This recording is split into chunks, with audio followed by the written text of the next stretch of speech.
Et voilà, et ça va partir, je pense. Allez, le départ est imminent de ce Qatar Prix de l'Arc de Triomphe 2011. On écoute la clameur du public.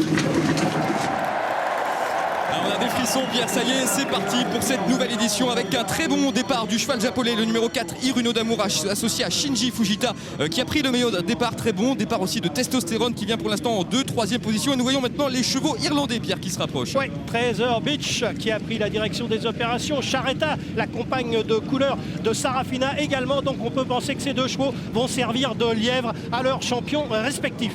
Et on voit un cheval qui se rapproche à l'extérieur, c'est le vainqueur du Saint-Léger d'Angleterre, le numéro 11 Masked Marvel, qui se retrouve en 5-6e position. Le numéro 4 Hiruno Damour a pour l'instant un très bon parcours, hein. Le cheval japonais, il patiente le long de la corde. On voit que pour l'instant Olivier Payet a bien placé Galikova le long de la corde en position donc d'attente. Oui, et on va chercher Sarafina, elle est plutôt à l'arrière-garde puisqu'elle n'a que 3 concurrents derrière elle. Elle est un peu en épaisseur, c'est pas la place idéale, mais on va lui faire confiance. Elle a quand même le dos de Reliable Man, casaque blanche, manche bleue. Et on est dans la montée de Longchamp, vous voyez que ça monte durement à cet instant. C'est toujours pour l'instant l'Irlande qui a l'avantage avec le numéro 9 Treasure Beach en 2e position. À distance on retrouve Charetta qui ramène le peloton. Testostérone associé à Stéphane Pasquier vient pour l'instant en 3e position, alors qu'à l'extérieur on note pour l'instant la présence du numéro 11 Masked Marvel. On voit toujours le cheval japonais idéalement placé, le numéro 4 Hiruno Damour. Il y a du mouvement à cet instant dans le peloton. On a vu notamment Workforce qui a été un petit peu malheureux. Oui, Galikova a été un peu gêné et par contre-coup Workforce a perdu quelques rangs et se retrouve en avant-dernière position.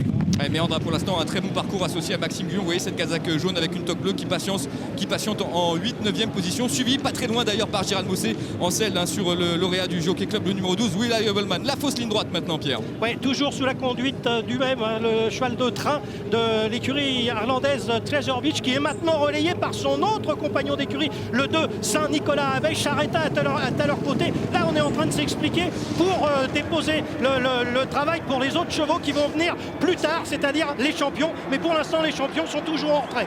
Allez, la dernière ligne droite, 500 mètres à parcourir. C'est pour l'instant Charetta qui a l'avantage avec sa extérieure. Méandre qui est maintenant lancé par Maxime Guyon. Attention aussi à Sarafina qui est lancé par Christophe Lemaire et qui va sans doute finir vite avec aussi la jument qui nous vient d'Allemagne. C'est le numéro 15 Dendream qui prend le meilleur, Pierre. Dendream qui est en train de s'envoler. Vincent à 200 mètres de l'arrivée. Sarafina et Méandre tentent de progresser à l'extérieur, mais ils ne pourront pas rejoindre Dendream qui s'impose très facilement. Charetta va rester 2e devant Snow Ferry. La 4e place pour So You Think et la 5e place peut-être pour Méandre. Eh bien, cette Dendream, une pouliche de 3 ans qui nous vient d'Allemagne, a déposé littéralement ses adversaires.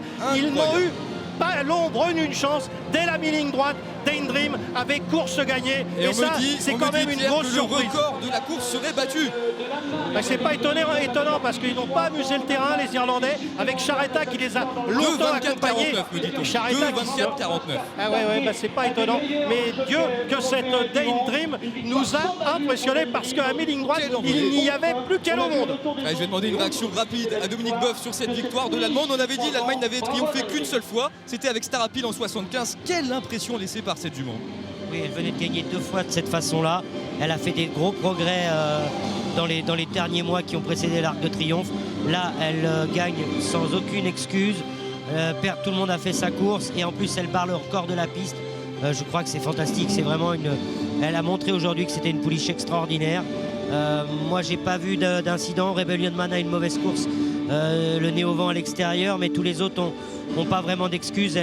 Elle a fait vraiment ça d'une manière fabuleuse. Et c'est un jockey allemand, Dominique, qui s'impose. Andras Starke, c'est évidemment sa première victoire dans cette course. Un mot sur ce jockey que vous connaissez, vous l'avez sûrement affronté à de nombreuses reprises.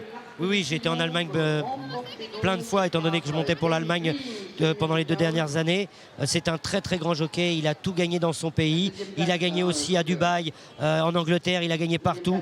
Il lui manquait une course comme ça à son palmarès. Je pense qu'il va être très très heureux. Et on voit le cheval qui a progressé le long de la corde. Il a eu le meilleur des parcours, Dominique. Oui. Elle a eu le meilleur des parcours. Ah oui, elle s'est retrouvée derrière Charetta. Charetta est seconde. C'était un super lièvre, un super leader. On n'a pas vu grand monde revenir de l'arrière, à part Sarafina et So You Think. Mais franchement, elle le fait d'une façon éblouissante. Et la victoire est incontestable. Une véritable envolée donc de cette jument venue d'Allemagne, donc Dendream qui s'impose. On va tout de suite aller recueillir les impressions d'un homme sans doute heureux, Andras Starke. Andras, how do you feel? Comment vous sentez-vous? Sorry, I couldn't find the words right now after a win like that, and I'm seeing after I passed the winning post, I'm still dreaming, and great performance. What a wonderful feeling. And I cannot believe that what she's really done today. And I just thank you for having a nice day like that. And thank you. Allez France!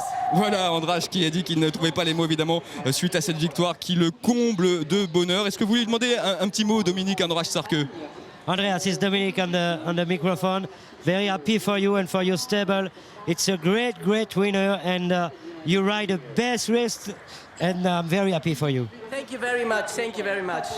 Thank you András and congratulations for this win, the second win of the Germany in the Prix de l'Arc de Triomphe, famille. Quel anglais, Vincent, bravo. Formidable. Félicitations. Allez, on va tout de suite aller retrouver José Coves en compagnie d'Alain de Royer-Dupré qui, on l'imagine, est un peu déçu. Alors Alain, Oui, c'est une drôle de course. ouais, c'est une course qui a été très vite. Bon, Riley Obelman, quand on le voit placé là, c'est fini. Au bout de 500 mètres de course, il a le nez au vent, il en fait trop, c'est clair. La pouliche, elle est bien placée. Serafina, elle est un peu loin et puis elle a l'air un peu contractée. Bon, puis elle vient sans venir. Et Charretta, c'est formidable. Et Charretta, c'est une jument pour avancer et c'est une bonne jument. Hein, Ça a bardé, hein. c'est abardé, voilà. C'est terrain léger, c'est fait pour ces chevaux-là qui vont près de la tête et qui forcent l'allure. Pas déçu? Non, parce que je pense que le gagnant, il n'est pas approchable. Hein. Il avait gagné à Baden-Baden de la mi-ligne droite et il répète ce qu'il a fait la dernière fois. Merci. Merci José, merci beaucoup Alain de Royer-Dupré de jouer le jeu, hein, de réagir après donc on peut le dire, peut-être contre-performance, hein, de ces deux pensionnaires, mais en revanche la très belle performance de Charretta. C'était la pensionnaire d'Alain de Royer-Dupré qu'on attendait le moins, mais pourtant elle termine à l'arrivée, Dominique. Comme quoi il y a toujours des surprises dans cette course. Oui, il y a toujours des surprises. C'est quand même une troisième de Prix Vermeil. Elle a eu une course limpide parce que tout en faisant du train, elle avait un leader pour lui emmener sa course.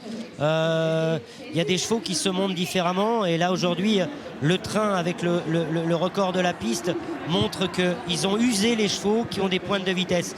Donc c'est tous les chevaux qui ont de l'action et qui vont un peu tout le temps, qui n'ont pas de changement de vitesse, qui sont à l'arrivée. Les chevaux à pointe de vitesse ont été usés par le rythme infernal de la course.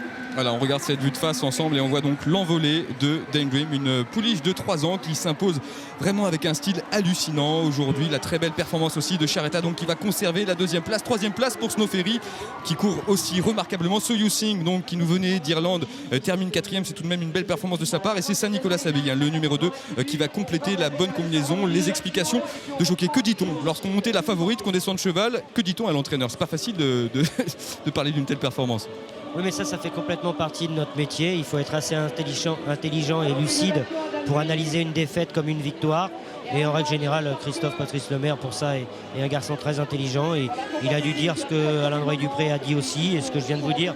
Voilà, les chevaux à pointe de vitesse ont été usés par le rythme infernal de la course. En revanche, Thierry Jarnet doit être ravi de la deuxième place de Charretta. On va tout de suite aller recueillir ses impressions avec vous, José. Thierry, bravo, c'est formidable ce qu'elle a fait. C'est une chic pouliche. Tout l'entourage du prince m'avait donné grande confiance sur cette pouliche. Il pensait à un très bon comportement de sa part parce qu'elle avait deux rôles, déjà monter sa course et puis éventuellement donner un petit coup de main à sa compagne d'écurie. C'est ce qu'elle a fait, elle a bien tenu sa partie, elle est vraiment bonne seconde. Le gagnant vraiment au-dessus de la mêlée, mais elle a vraiment bien tenu sa partie, c'est une 3 ans et c'est formidable. Merci. Allez, on va tout de suite aller retrouver Boris Dio qui est en compagnie de Nelson Montfort. Oui, eh bien écoutez, cette fois-ci c'est le charmant sourire d'Olivia qui nous a rejoint. Alors écoutez, je suis sûr Olivia que vous brûlez de poser une question à notre ami Boris Dio qui est un petit peu déçu parce qu'il n'avait pas le vainqueur. Tout à fait Nelson. Alors j'aimerais savoir Boris, quelles ont été vos impressions? Est-ce que vous avez apprécié cette course malgré le fait que vos favoris n'aient pas gagné? Oui, c'est vrai, 0 sur 3, je suis un petit peu déçu de moi-même. Mais non, je suis très content, c'était une réussite. Le suspense était là et c'est pour ça que j'ai joué avant tout. Merci Boris.